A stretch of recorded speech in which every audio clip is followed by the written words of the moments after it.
Greetings and welcome back to the Third Half Podcast. I am your host, Nalda Adi. I almost mashed up my laptop. This is a sports girl, Jenny Robinson, and this is my Spanish, Portuguese, Colombian, Jamaican, American brethren, Christopher Nicholas Jr. Mi amigo, ¿cómo estás? No, muy bien, gracias, muy bien. España ganó hoy. Fue un partido increíble y realmente yo creo que España va a ganar. Sí, bien de España. Bien de España. Jenny, ¿cómo estás? Je ne comprends pas en A espagnol. French that man. I want to like I'm looking French too, you know. Eh? I'm looking French. I'm looking French, boss. Le Blue Yard. Oui. Yo, clip that. France gone home. If you never know, you know now. And first of all, people have to give a lot of props to Christopher. Last week, Chris have him chest way out of something. I said, why, Chris? I don't know where you're going so far, you know. Because the French attack here look like they are unconquerable. But boy, today, and you know what? That's it's so mind-boggling because it's not like I said, this Spanish team has Carlos Puyol, Sergio Ramos, Arbeloa, or none of them Top defender. top defenders there. Bro, it's just Pedro Porro was mostly a mess during the previous campaign at Tottenham.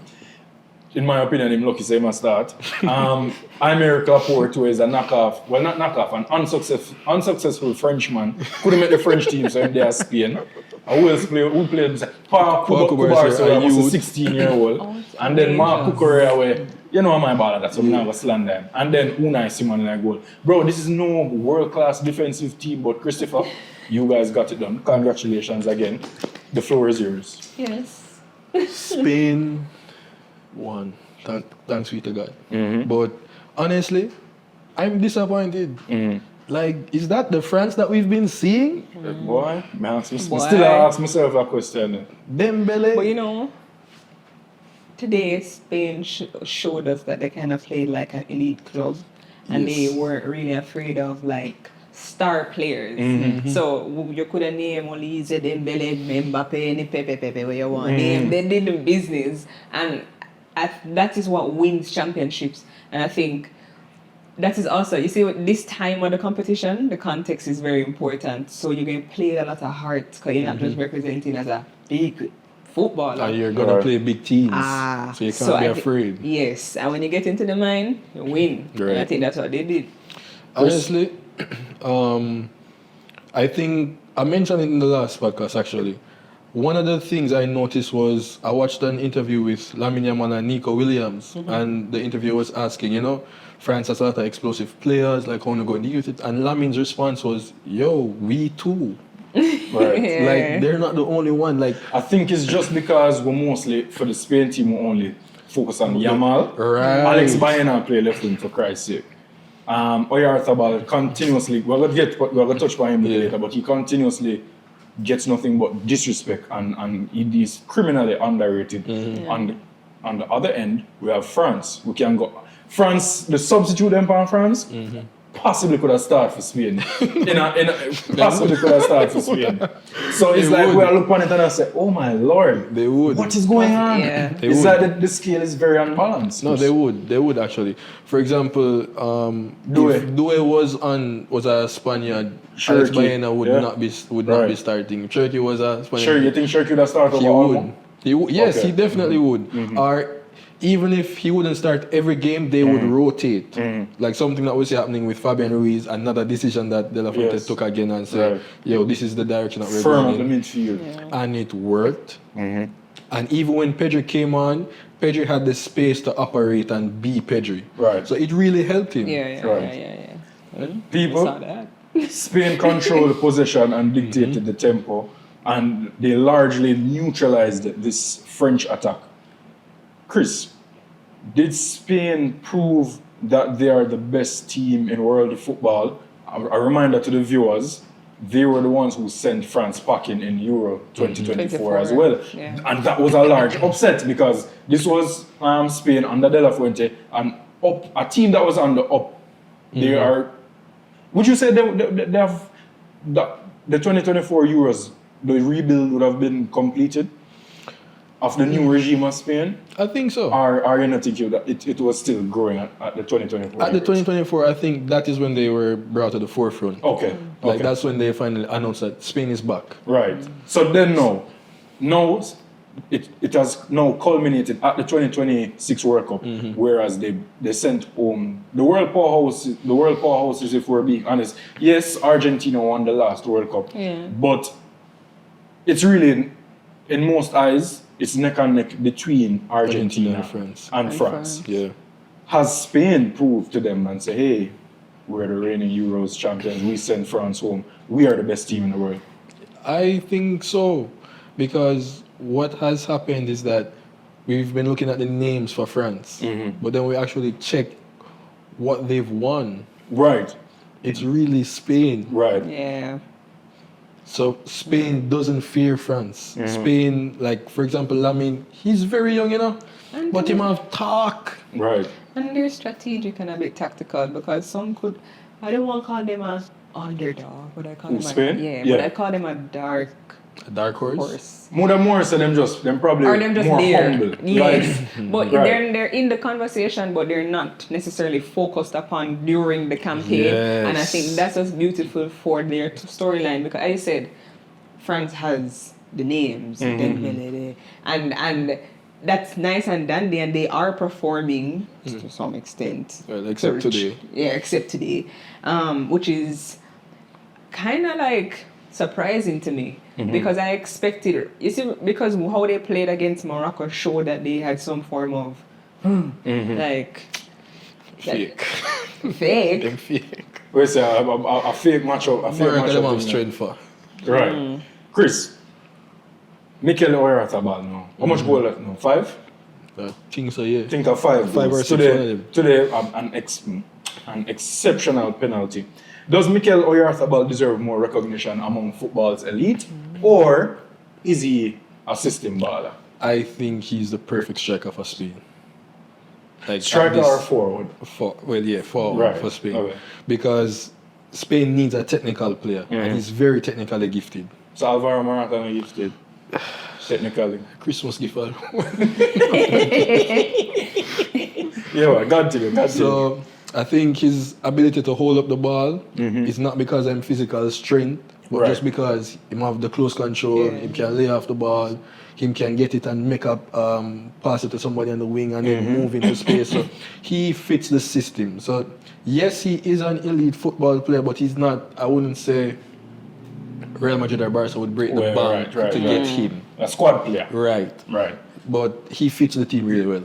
Sticking with Spain, Pedro Porro's goal was one of the best build-up plays that I've seen this entire tournament. And some lashings must go to Mr. Desiree Doué this evening. You just came onto the pitch. You just got a substitution for Bradley Barcola. And immediately, I wish we had the rights that we could just show the replay now, but unfortunately we don't. So just walk with me. Or what you can do, go watch, pull up, if you have a next device, just pull up the match highlights and walk with me now. The man literally came on. Remember how football work out. The fullback marks the winger on both teams, right? So if Pedro Porro is in the attacking third, that means Desiree Doué would have to be marking him. Right. Because Luca Digne will be marking Lamine Yamal, Right. the fullback, and the winger should be marking each other. My man comes, pause. My boy come on the field now and goes, and go so, right? Pedro Porro played a 1-2. Desiree Doué literally stopped and watched Pedro Porro march into the space. Some people may argue, as Chris and I were debating earlier, that Kone should have maybe been the one to shield off Porro from going through the middle. But again, I stick to the point to say it's Doué's man. Yeah. It's Doué's man. I think it was his responsibility, and it showed is. up when The goal scorer. The goal scored, and he was just there. And Him not to know. mention that Ginny, Him him a dress a off. go some, I hold up him and like him a look smarty for blame, bro. Like, It was your It was your fault. man, bro. And you just come on, you know, when I take him off, Him a get ready for the counter, you know. you see? Can I say- Defense not on him, bro. He might get ready for your counter. But I guess we are gonna really pin that fan though. bro. I think it is fair to pin it on him because it's a responsibility. I think so. But thinking about it, like I really believe one, the substitution of Saliba affected it because there was a disconnect between Lacroix and and Digne Digne. because that's where the space appeared. So maybe if it was Saliba would recognize and maybe try organize it better. So that's also another point. So Lamine But came here's over. the thing, we can't talk about what could have happened. I will see. It's But both. is France a counter-attacking team? Yes. Yes, but So if Doué mentality is okay, Spain's right back gone forward. If we win back this ball, I have no one but a centre back in front of me. well, So it's like, is that the risk that the team just took? yeah. Where Because them. they give the wingers more leniency Leniency. Right. to not track the fullbacks of the other teams. And remember that the fear factor is also a thing. Like Yeah. if you have Dembele marking, you're not really going to venture forward as much. So does Dembele have to do a lot of tracking back? So that's also a thing. Question is that asking, yeah. Right. So, as we have all praised, well, me certainly, I have praised the French attack the entire tournament. But today it was starkly different. They couldn't create enough chances. No, I was just She just a sigh. continue. Just a sigh. All right. Spain definitely won the midfield battle. Mbappé was isolated at times. Janae, did Spain stop Mbappé or did France fail to get into the game? And before you answer, let me just give the sorry, don't forget to answer. But before you continue, let me just give the viewers an interesting statistic. I think my boy, the Unai Simon, he had either 3 or 4 saves the entire match. And the last 3 or 2 would have come after the 80th minute. So for the large majority of the game, he only had 1 save. One And them save. saved it. I don't know where my feel. Yeah. The man just gathered the ball. The tip over bar. Right. So again, Ginny, did Spain stop Mbappe or France just failed to show up today? I am going to say both of those things happened. Now, here's why. I don't think Mbappe had a bad game. That's going to be a You're right, yeah, the awful lazy game. analysis from me. I think that psychologically, boy, I can't talk about that. Talk your mind, man. I just You think that- think them have an extra light, yo? Yes, I do. No, sir, them now watch this. I think that they got into his head. When you're seeing players like Mbappe not being able to create these 1v1 opportunities, and you're just lacking in areas that are supposed to be second nature for you in a moment like this, something is off up here. And Spain scoring 2 goals, or them scored, it don't really matter to me. That will affect a team that knows they have the capabilities to do better than the team they're playing, and they're not seeing any progress within the match. I.e., what you were saying earlier with Simon. If you played 80 minutes in a match and you I could save the goal, right? If you do that, then remember, you know, the goalkeeper is the man that can see everybody on the field. Right. That is also very telling. Whether you have authoritative roles or not, that's very telling because you can communicate to everybody. Then you don't see what's going on and carry. It's not even a Mbappe alone I'm going to blame. I think France on a whole just never come out to show, and Spain maximized on France's Failure to show. failure to show up, Right. Because they said, well, we see the crack, Right. we're going to just Good point. Yeah, Yeah. very good point. Because you cannot underperform and me still just laid back. And me still laid back and say, well, you know, say me play against Mbappé and Dembele, me can't. Yeah. And that could be their response. As a matter of fact, that's what Morocco did when they played France. Morocco had the ability to show up France in some way, and they just operate like, say, oh, they want to go back to Africa. Like, and they that's so now weird still. That's so now weird still. Okay, cut that out. No, Chris, as a Real Madrid fan as well, you have been living with this man.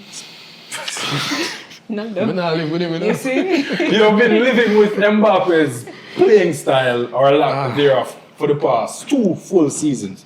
And the question continues to beckon. Should Kylian Mbappé be playing off the left versus being the man up top? Is he stronger off the left? And remember, how France win the first World Cup, then he was playing off Olivier Giroud. You see me? Today again, we see whereas teams can devise a plan to say, you know what, we know that the brother them love playing the ball behind and him run it down. So I got mastermind the tactics and to ensure say he doesn't have a lot of chances to run in behind. Where does Mbappe play better for you? Off the left, where he has more opportunities to run in behind and go 1v1, or being isolated up top at times? So the thing is, he does play better off the left, like without a doubt. The problem with that is he does not want to defend. So you would find yourself in the same problem that you were saying about Desiree Doué. Right. So if you're going to play on the left, as you made reference, when he was playing on the left, he was also 18 years old. He wasn't Kylian Mbappé. Right, and hungry. Right. I got to eat. So him will run back. Know what I mean there? Know what I mean there? All right, Yeah. yeah, continue, man. So he would run back at that time. But now, him and a man. Right. Like, the president just did it. Right. That can also be a lot of pressure on someone, you know. Like, because you're carrying a nation. I think he loves it, yes. But I think this is the semi-finals of the World Cup. You have been in a situation like this before. You want to make it back, and you know, and because of how it's set up, I think any which way the games went, France would have to show up. Whether they play Argentina, whether they play England, they would have to show up no matter if they had quality or not. So it's not Mbappe. Yes, he has his what do you call that? Flaws. No, not flaws. They think I'm of that. His attributes, but I think you can show up his weaknesses. Right. Okay. Right. And we're seeing that. Right. And interestingly, before a ball was even kicked off for the 2026 World Cup, Didier Deschamps, the French head coach, already declared that this will be my last hurrah. Chris, how do you rank Deschamps among the greatest international managers? 2 World Cup finals, a World Cup victory. He has been managing the Spain team since 2012. He won Euros. Multiple semi-finals. No, they didn't win a Euros. Since 2012, it has been Spain, Portugal, 2016. Who in 2020 again? Who in 2020? Yes, Italy win 2020 and then Spain again 2024. I think that, like, I don't know why I was remembering, like, didn't France win a Euro? No, like, sir. it's like, it was I think expected. like 2,000 euros. Like, for the last 4 Euros, I'm one of the favorites. Right, but that's the thing, Sam, is like always making it to the semi. What, say 2,000? Yeah, them win Euros 2,000 for sure. Them win the 2,000. Zidane, them, yeah, for sure. So, you know what I was thinking? Oh, say I lie me at that? No. So. Euros.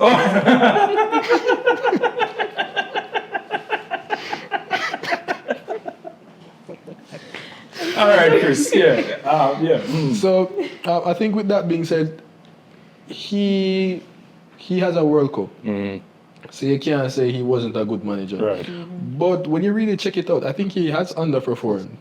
Because Why though? France has consistently... As you just said, they've always been the favourites. France has consistently given him top level players to work Right. with. But being favourites in football, actually, I don't want to embarrass myself and say that. But I think we had a conversation about France and France dynasty and what they're building. I don't think he has necessarily failed. I think what No, when I say failing, we Yeah, are that's asked what I'm saying. where him rank among the Him greats. have a World Cup, that's what I you can't have say. some work to do. Right. But I think he's doing a good. I think it was a solid tenure, but I think he underperformed. He could have done more. Yeah, like remember Spain 2008 to 2012 run.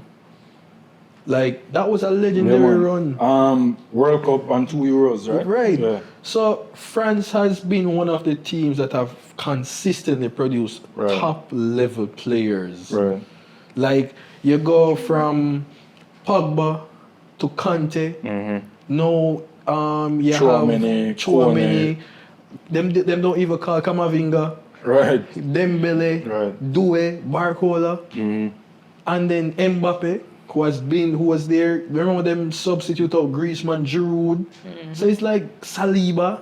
They've consistently I produced. didn't even remember some of them names. Yeah. Yeah, And like- Wally Pabala. yeah. Wally Pabala. So they've consistently produced top level players. So it's like to look back at his tenure and he only has one trophy. Major trophy. People, if we're wrong, Why? just correct me in the comments. We're not for this week. You know what I'm saying? But from the top of my head, only thing Deschamps win is the World Cup. I don't even think they have won a Nations League. I don't think so. I don't think so Statsman either. I fact check it still. Statsman, he might dealt with it. But the rumors, not rumors, well, I think there are more than rumors. Reports would suggest that the incumbent is Mr. Zizou, Zinedine Zidane. Is Zinedine Zidane the right replacement for Didier Deschamps, Christopher? I think so.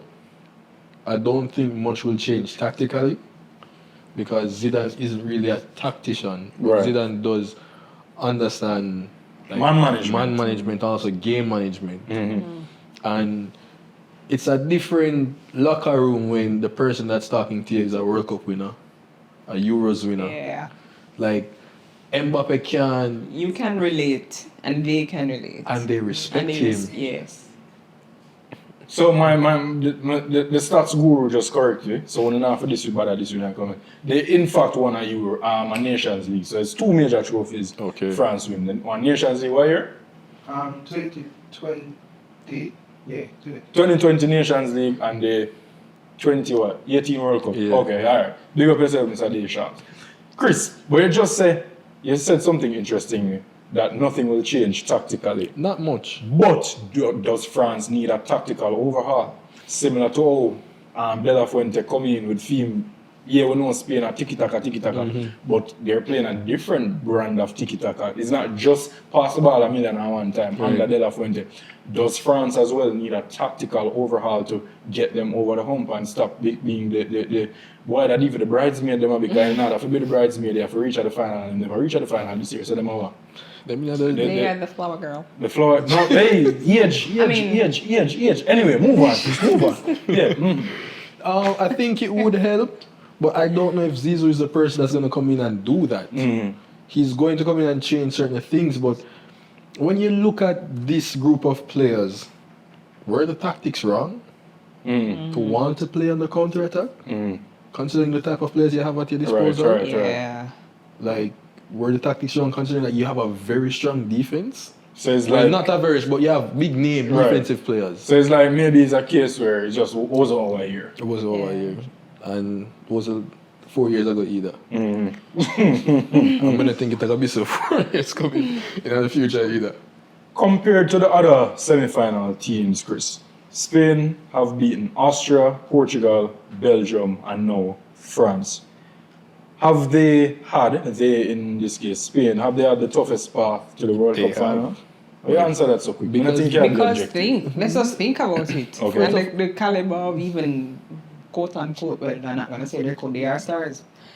The stars that are associated to these teams. You are kicking out them some send on names. Cristiano and Portugal. And yes, and The then you golden got generation. I would just don't give an epistle on France. Right. So you are as I said, dark horse, but probably them not really so dark. Them just It's a light grey. horse. You know, Yeah. the grey horses. Grey Yes. horse.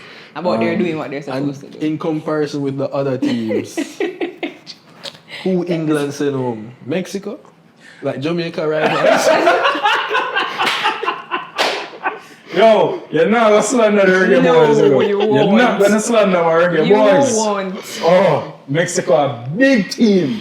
You're right. You're Yeah. right. Which means See, our cameraman has on the Rainbow right. shirt. And which means that Mexico a big team. Big Adidas. And Jamaica, all them one against them. Jamaica a big team too. So you're not gonna slander No, my you're reggae right. You're boys. right. You're right. Sorry. Oh, 2030 our year. Yeah, man, believe and achieve. Now, as a Spaniard, the resident Spaniard, Chris, who would you prefer to face in the finals? The Englishmen? By far. So you don't want to ask me a question too? Sorry. I ask it too, I know. I'm done the question. Sorry, continue. Yeah, mash up my analogy. Anyway, answer your question. England. Sorry. Who you want to? No, let's do like school challenge, please. Alright. And why do you want to face England? The same thing why Spain beat France. The psychological effect. I think they're going to have a psychological battle on that field. Like- Over England? Yeah, England in the finals. Yeah. The next team. Yeah. I mean, you know, some just remember say England, Spain beating at the Euros, the Yes. finals, but Yeah. I literally just remember that. And Oh my remember, God. if Argentina wins, it will set up the name. You know that finals where the best team from Copa, Yeah, what name again? the finalissima or something, Something like like that. Yeah, Copa versus Euro. which was cancelled because all that happened in Qatar. Right. So if Argentina wins, it would be like that match getting to play now. And but it's for the- also passing of the torch. Lamine Lamine. Yamal. Well, Lionel Messi to Lamine Yamal. They and it's face the literally kid his versus idol. the goat. Right. No, the That's goat crazy. versus the kid. That's actually crazy. Bro, so But regardless, here's the the storylines in the final Would be it's, good. It's gonna be But I blockbuster. also think, let's talk about England a little bit. I think Jude Bellingham will be the man that will have a lot of responsibility. Well, in the semis and if they make it to the finals. Yes, they have Hurricane and everybody else has their responsibilities. Except But, Madueke. but it's gonna show up his what he has to do on that day. But I think it would just be nice to see England in the final, especially now that we know Spain is there. Why want the English suffer? You know why you know me here? It's not about As- suffering. Look at how the World Cup going on so far. Chris, you know what really going? Oh, Sources told me that Janae have a crush on Jude Bellingham. Ah. So Oh, one source no. tell me. I don't know if that's true. Cap. I saw me ear though. Cap. I saw me ear. Guys, I don't know what true. Let me tell you something. So I'm going to know give you the sources. fourth half of this podcast. I know.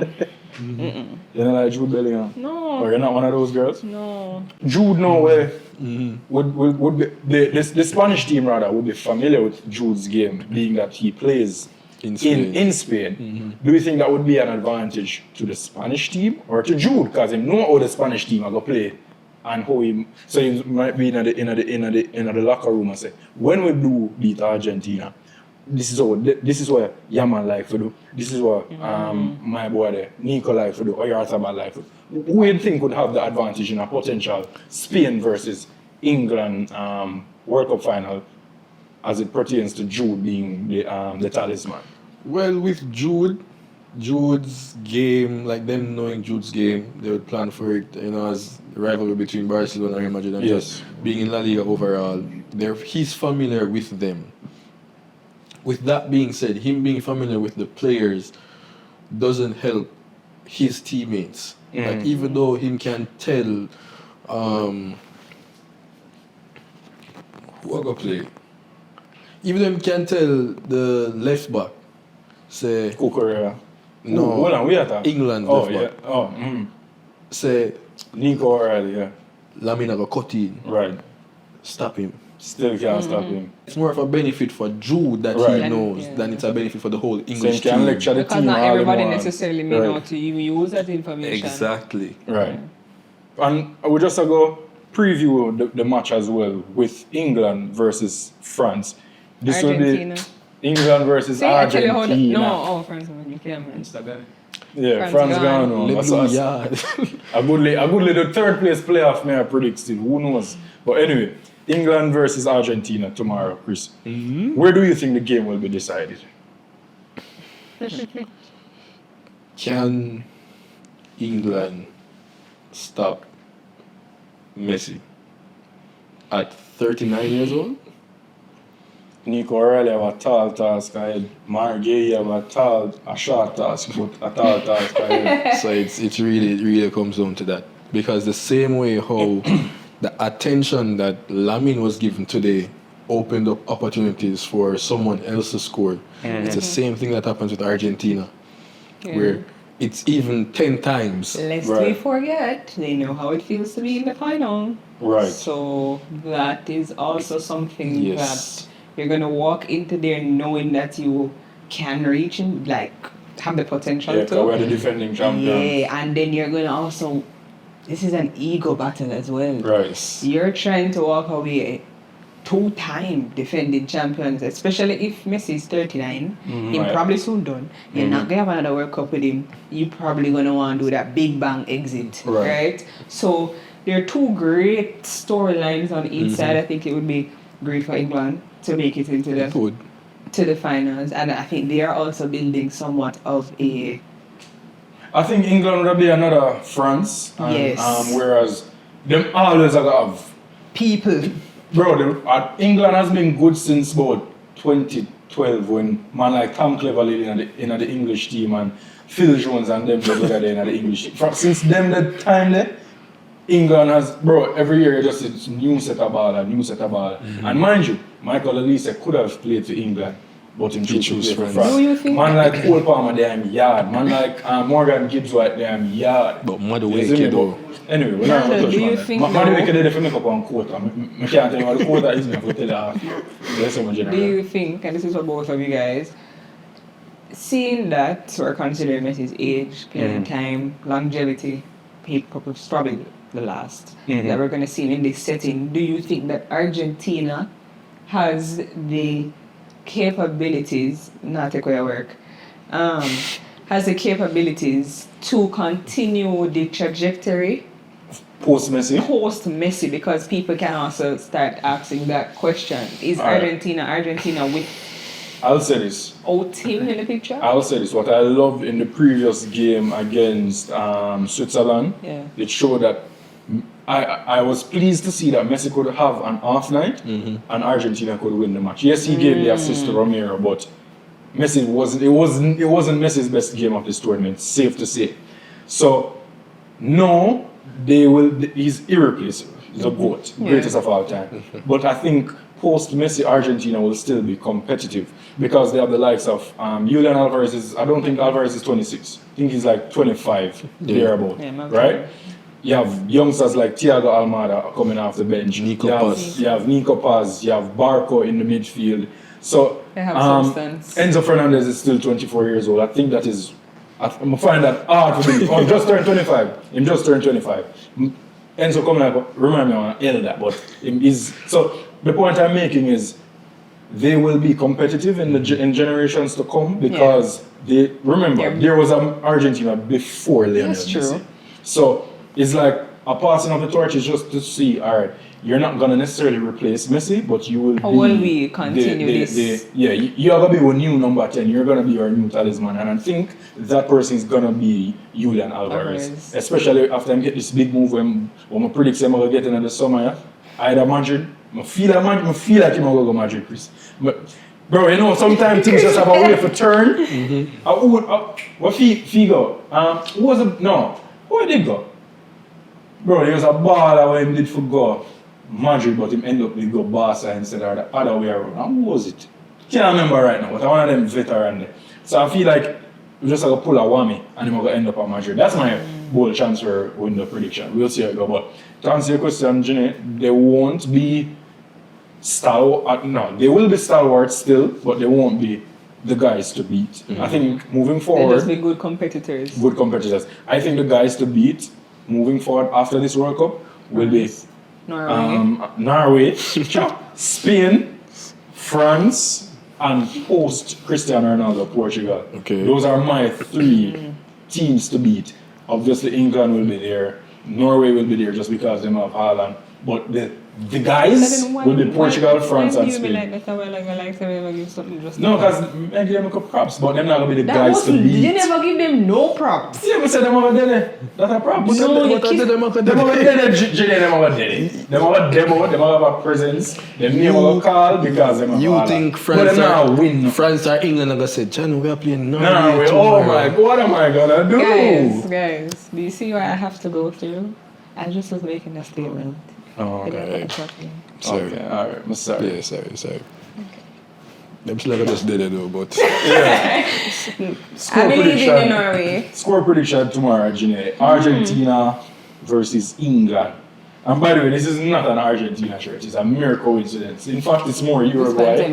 It's more Uruguay than Argentina. 3-1. So that's not whispering. Argentina. 3? 2-1 England. 2-1 England. Me about same thing I said still. Me not go around there. I feel like it's gonna be a Jamaica colonization final. Yes. Oh. Wait, no, Oh, what? wow. What did I say? Oh, wow. Guys. You don't get it?